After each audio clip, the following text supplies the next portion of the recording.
They called it a family meeting. But sitting there in our Lake Geneva mansion, surrounded by crystal chandeliers and fake smiles, I knew something was off. My brother Ethan got the company. My sister Ava got the lakefront estate. My younger brother Luke got 3 luxury cars. Then my mother slid a thin folder across the table toward me. Inside was a check for $39,000 and a note that read, "For your years with our family." I actually laughed. I thought it was a mistake, a bad joke. But when I looked up, no one was laughing. That's when she said it calm, precise, like she was reading a weather report. "You were never really one of us, Chloe." My heart stopped. In one breath, 30 years of belonging vanished. That night, I didn't cry over the money. I cried because I realized I had no idea who I really was. I can still see every detail of that afternoon. The scent of my mother's perfume, the quiet hum of the grandfather clock, the way the sunlight caught the edges of her diamond bracelet as she poured herself another glass of white wine. Patricia Monroe, the woman I had called Mom for 3 decades, looked perfectly composed, not a hair out of place, not a flicker of emotion. Across from her sat my father, Charles, silently stirring his drink. Ethan checked his smartwatch, already half thinking about quarterly profits. Ava smoothed her dress, always camera-ready for her next charity gala. Luke slouched, pretending to be bored, though I caught the flash of greed in his eyes. When my mother said, "Let's begin," I thought maybe we were talking about my father's retirement plan, or some charity trust. But then she opened the leather case and began sliding folders across the table. "Ethan, the company is yours," she said briskly. He grinned. "Naturally. Ava, the Lake Geneva property. And Luke, your father's cars." Then her gaze turned to me. For a moment, her hand hovered, as if she might change her mind. Then she pushed the final folder toward me. It was thinner than the rest. Inside, a single sheet of paper, a check for $39,000, and a note typed in stiff serif font, "For your years with our family." The air went out of the room. I waited for someone to laugh. No one did. "Is this some kind of mistake?" I asked. My voice cracked. "Where's the rest?" Patricia folded her hands. "There is no mistake, Chloe. There's something we've kept from you for your own good." She said it like a doctor delivering a terminal diagnosis. "You were adopted." The word didn't make sense at first. It just hung there, cold and unreal. "Adopted?" I repeated. "What are you talking about?" Charles finally looked up. "You were 3 months old. Your biological mother was a teenager who couldn't keep you. We gave you every opportunity, every comfort. Except the truth," I snapped. Ethan shifted in his chair. "Mom, maybe this isn't the best way." "Enough," Patricia cut in sharply. "The Monroe Trust is bloodline only. It's out of our hands." Something inside me cracked. 30 years, I whispered. 30 years. And you're telling me this now? Over a check? She didn't flinch. "We thought it would be kinder. Kinder."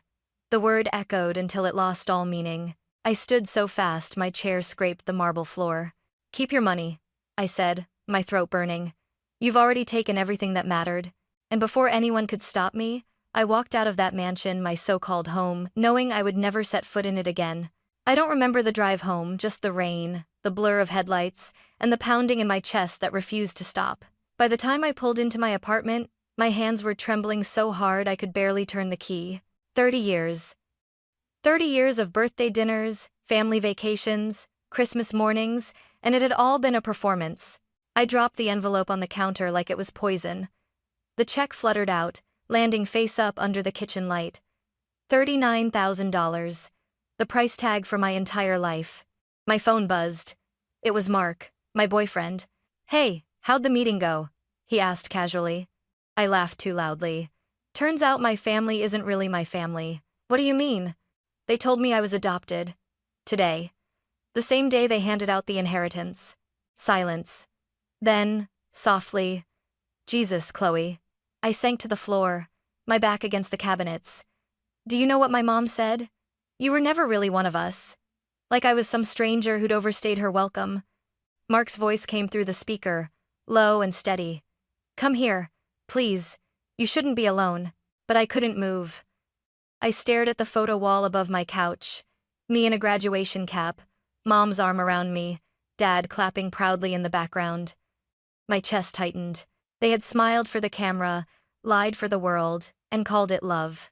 When I finally crawled into bed, I didn't sleep. I replayed every memory that suddenly didn't belong to me. Mom teaching me how to bake lemon squares, Dad fixing my science projects, Ethan teasing me for being too soft. Maybe I'd always been too soft. Maybe that's why it hurt so much. By morning, the sadness had hardened into something else, anger. I made coffee and opened my laptop. I typed, "Private Investigator, Adoption Records, Milwaukee," into the search bar. The first name that came up was Jack Pritchard, retired detective. Reputation: relentless, discreet, expensive. Perfect. When he picked up, his voice was gravelly. "Pritchard Investigations. I need to find my birth parents," I said. "The adoption was private. Early 90 seconds. The Monroes handled it." "Monroe?" he repeated. "As in the Monroes?" "Yes." He whistled softly. "You're diving into deep water, sweetheart. Sometimes the truth's uglier than the lie. I'll take my chances." He paused. 200 a day, plus expenses. Done. As I hung up, I looked at the check still lying on the counter. For the first time, I didn't see shame. I saw fuel. They wanted to pay me off to disappear. But I was about to make sure the truth did the opposite. It would destroy their perfect little world. Jack Pritchard's office was exactly what I expected: old blinds, older coffee, and the faint smell of cigar smoke soaked into the walls. The sign on the glass door said Pritchard Investigations in peeling gold paint. He didn't stand when I walked in, just looked me up and down with eyes that had seen too much of everything. "So, you're the Monroe girl," he said. "Not anymore," I muttered, sitting across from his desk. He opened a folder filled with scribbled notes and yellowed printouts. "You were adopted in late 93. Private arrangement, no agency records. All handled by a Philadelphia lawyer named Jerome Blackwell. Ring a bell?" "No," I said. "My parents," I stopped myself. "The Monroes never mentioned a lawyer." "Didn't think so." He leaned back.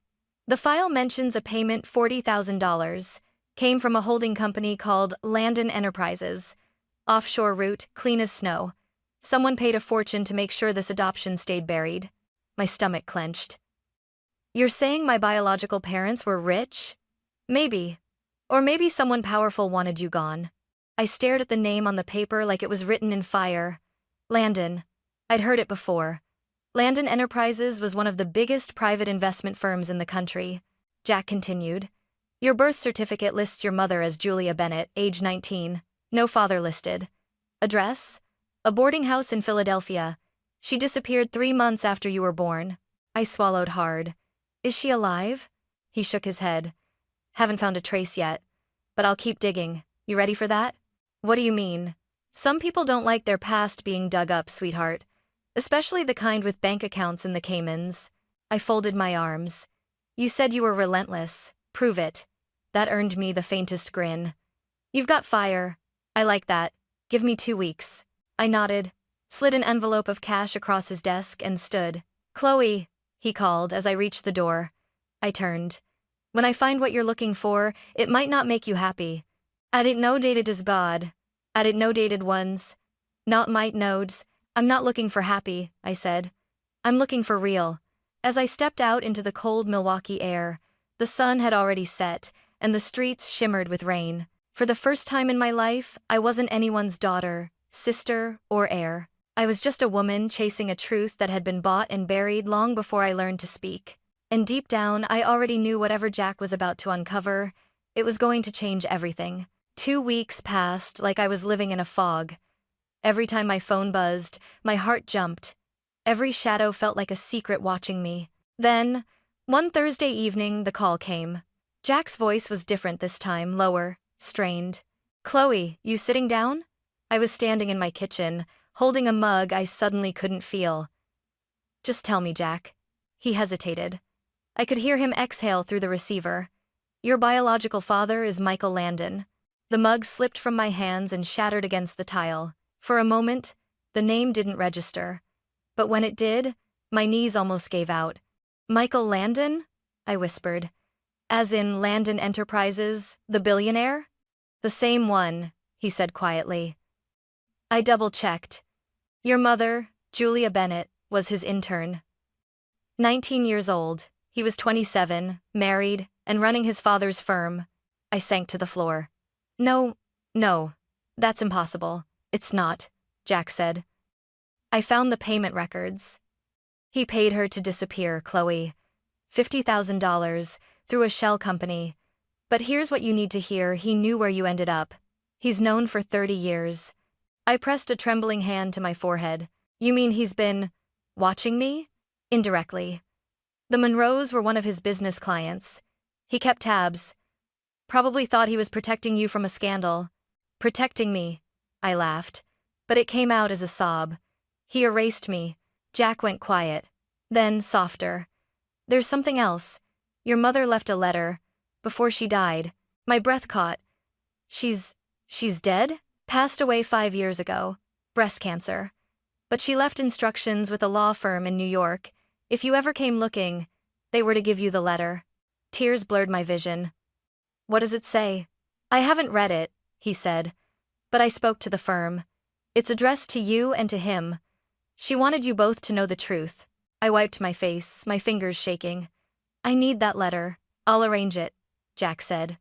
But Chloe, this next part won't be easy. You're about to meet a man who spent decades pretending you don't exist. I looked around my apartment, the check from the Monroes still pinned to my corkboard, the photo of me with the people who had lied my whole life. Everything I thought was mine had been a carefully curated illusion, paid for by a man who had tried to buy silence. And yet, somewhere deep down, I needed to see him, not for his money, not even for answers, but because I needed to look him in the eye and ask one simple question. Why? That night, I found myself searching his name online. There he was, towering, polished, untouchable, smiling beside presidents, standing on magazine covers, attending charity galas, the kind of man people bowed to. But all I could see were his eyes, green, piercing, and achingly familiar. My eyes. The next morning I called Jack back. Set the meeting, I said. He hesitated. You sure about this? No, I admitted. But I can't live another day wondering who I am. When the call ended, I stared at the cracked mug still lying on the kitchen floor. For 30 years I'd believed I was the unwanted daughter of a family that never truly loved me. But now, I was the hidden daughter of a man the whole world admired. And somehow, that felt even worse. The Landon Tower rose over Chicago like a monument to arrogance.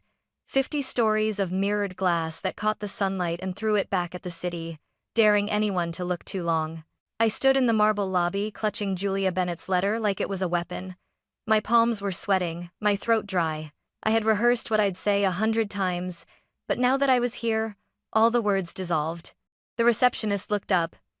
Do you have an appointment? Tell Mr. Landon his past is here to see him, I said. Her eyes widened, but she called upstairs.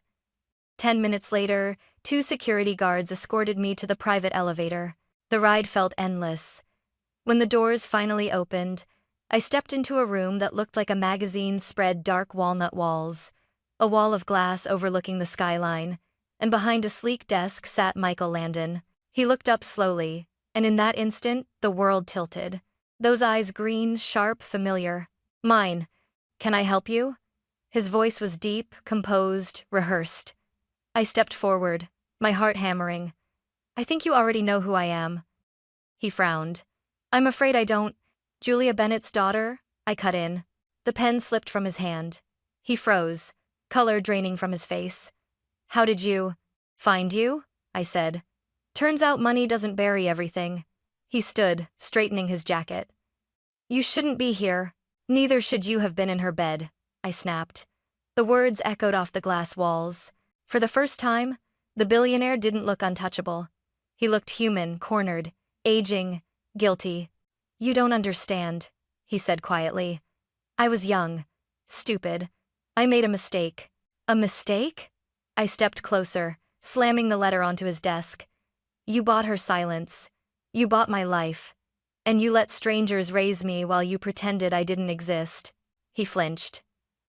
I made sure you had a good home. You mean you paid for one, I hissed. The Monroes. They weren't a family, they were a contract. His jaw clenched. You don't know what it was like back then. My marriage, my company, everything would have fallen apart. So you let her fall apart instead. He turned away, facing the skyline. For a long moment, all I could hear was the faint hum of the city below. "She loved you," he said finally. "Julia. She wanted to keep you, but she was terrified. She thought you'd hate her for what she did." I swallowed hard. "And what about you? Were you terrified too?" He didn't answer. I walked around the desk until I was standing beside him. I spent 30 years wondering why I didn't fit, why my mother looked at me like I was someone else's shadow. And now I know it's because I was. He turned to face me then, eyes glassy. "What do you want, Chloe?" "I want the truth," I said. "Not your money. Not your pity. Just the truth." He nodded slowly. "The truth is, I thought paying her off would make the problem disappear. But you didn't disappear. You grew up into someone who looks exactly like the one thing I tried to forget." The words stung, but there was something else beneath them: regret. I took a shaky breath. "I'm not here to ruin you. I'm here because I refuse to be a secret anymore." He rubbed a hand over his face. "You won't be." I hesitated. "You mean that?" He nodded, voice cracking. "You're my daughter. That's the truth. I can't undo the past, but I can stop hiding from it." We stood there in silence, father and daughter, strangers bound by 30 years of lies. When I left his office, the air outside felt sharper, cleaner, colder. For the first time, I wasn't just the girl who'd been disowned by one family. I was the woman who had forced another to face his sins. And somehow, that felt like power. 2 days after that meeting, my phone rang again. I almost didn't answer. When I did, his voice was softer than before, no longer the iron billionaire from the magazines, just a man who'd run out of excuses. "Chloe," he said. "I told them." I froze. "Told who?" "My family. My wife. My children. They know now." The words felt heavy, impossible. For 30 years I'd been invisible. Now I existed in a way that terrified me. He invited me to dinner at their home the following week. For 3 nights, I stared at the invitation on my counter. Then, against every instinct screaming, "No," I went. The Landon residence was everything you'd expect from old money. Marble floors, chandeliers, walls lined with art. But beneath all that polish, I felt something else: tension. When I entered the dining room, Rebecca Landon stood first. She wasn't what I expected. Graceful, elegant. Yes, but her eyes were kind. The kind of kindness that sees before it judges. She extended her hand. "You must be Chloe." "I must be," I said, trying to smile. Then came Ryan, their eldest, early 30s, all business and suspicion. He offered a stiff nod. No words. Ella, his sister, was the opposite, warm, curious, eyes glistening with unshed tears. "You have Dad's eyes," she said softly. The table was set like something out of a movie. Crystal, linen, quiet music. But no one ate much. Every fork scrape felt deafening. Michael cleared his throat. "This is overdue," he began. "I made mistakes, ones I'll never undo. But Chloe deserves to know her family. All of it." Rebecca laid a hand on his. "We're glad you're here," she said gently. I nodded, even though I wasn't sure what I was feeling. Grateful, awkward, angry, all of it at once. When dessert came, Ella leaned closer. "So, what was it like, growing up with the Monroes?" I stared at my plate. "Like living in a museum. Beautiful things everywhere, but none of them were really yours." She reached out, touching my hand. "You are now." Something in me cracked open at that. After dinner, Rebecca walked me to the door.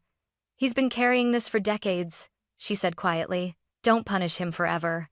You were the best thing he ever gave the world, even if he was too cowardly to admit it." I wanted to believe her. Driving home that night, the city lights blurred through my windshield. My life had split into 2 timelines, one filled with lies, and one trembling with truth. And I realized something strange. For the first time in my life, I wasn't looking for belonging anymore. I was looking for peace. 6 months later, the headlines hit. Monroe Industries declares bankruptcy after losing Landon contract. I stared at the news alert on my phone, coffee going cold in my hand. It wasn't satisfaction I felt. It was something darker, an ache that sat between justice and grief. An hour later, Ethan called. His voice was frantic. "Chloe, it's bad. Mom's losing everything. She's blaming you, says you turned Landon against us." I laughed, but it sounded hollow. You mean the same Landon whose money she took for 30 years? The man who paid for the lie she lived in? He didn't answer. I heard him exhale shakily. She wants to talk to you. I have nothing left to say to her. But that night, I got the call anyway. The number I had deleted twice lit up my phone. Against my better judgment, I answered. Chloe. Just hearing her voice sent a chill through me. Mother, I said flatly. There was a pause, then a sob she tried to hide. You destroyed us. No, I said softly. You destroyed me. You just didn't notice until it started costing you money. How dare you? How dare you? I cut in. You looked me in the eye for 30 years and lied. You let me believe I was one of you. You let me love you. And now that the lie has fallen apart, you want to blame me for the truth? Her silence was worse than shouting. Finally, she said. You think this makes you better than us? You're still a mistake, Chloe. I always were. You always were. I took a breath that felt like swallowing glass. Then maybe it's time that mistake learned to live without you. And I hung up. For the first time in months, I cried not out of anger but release. A few days later, I drove back to the Lake Geneva estate one last time. The mansion looked hollow, its windows dark, the gardens overgrown. A for sale sign leaned against the front gate. Through the iron bars, I could see the fountain in the courtyard dry and cracked, the marble chipped. The same place we used to take family photos every summer. I thought of the girl I used to be, standing there in her white dress, smiling for a family that never truly saw her. Now she was gone. As I stood there, a voice called from behind me. Thought I'd find you here. It was Jack Pritchard, hands shoved in his coat pockets, looking older, softer somehow. Heard the Monroes finally went under, he said. You okay? I don't know, I admitted. It doesn't feel like victory. It just feels empty. He nodded. Truth does that. It burns everything down before you can rebuild. We stood there in silence for a moment, watching the sunset glint off the dead fountain. You know, he said, your mom, Julia, she'd be proud of you. She didn't want revenge. She wanted freedom. Looks like you finally found it. Maybe he was right. When I got back to the city, Michael called. His voice was steady. I saw the news. You didn't do this, Chloe. They did it to themselves. But I'm sorry anyway. For what? I asked. For not being there when you needed someone. For letting you grow up thinking love was something you had to earn. And the Furkais? It is Osters. I swallowed hard. It's strange. The family that lied to me lost everything. And the father who abandoned me is the one trying to make it right. That's how life works, he said quietly. Sometimes the truth gives back what the lie stole. When the call ended, I looked out over the city skyline. For the first time, I didn't feel small under it. The Monroes had fallen. The lie was dead. And somehow, that gave me room to breathe. I wasn't just the secret daughter anymore. I was the woman who had survived the truth and learned to live inside it. A year has passed since the day everything fell apart, and strangely, it feels like that's when my real life began. I kept the $39,000 check. Not in a bank, not in a drawer, but framed above my desk at the Bennett Foundation, the nonprofit I founded for young women facing unplanned pregnancies. The brass plate beneath it reads, "The price of truth is worth more than the cost of lies." Every morning, I look at it and remember what that money was supposed to mean. Payment to disappear, to stay silent, to accept a version of love that came with conditions. Instead, I turned it into my beginning. Michael, my father, kept his word. He didn't try to buy me a life this time. He simply became part of mine. He visits the foundation every month, quiet and humble, carrying coffee and files like any other volunteer. When people recognize him, he just smiles and says, "I'm here for my daughter." Rebecca joins sometimes too. Ella calls me every week. Even Ryan, the one who could barely look at me that first dinner, sent a donation last month with a handwritten note. "Welcome to the family, Chloe. I do sen. Koppen has not of sot." Mark and I got married last spring. We kept it small, no photographers, no spectacle.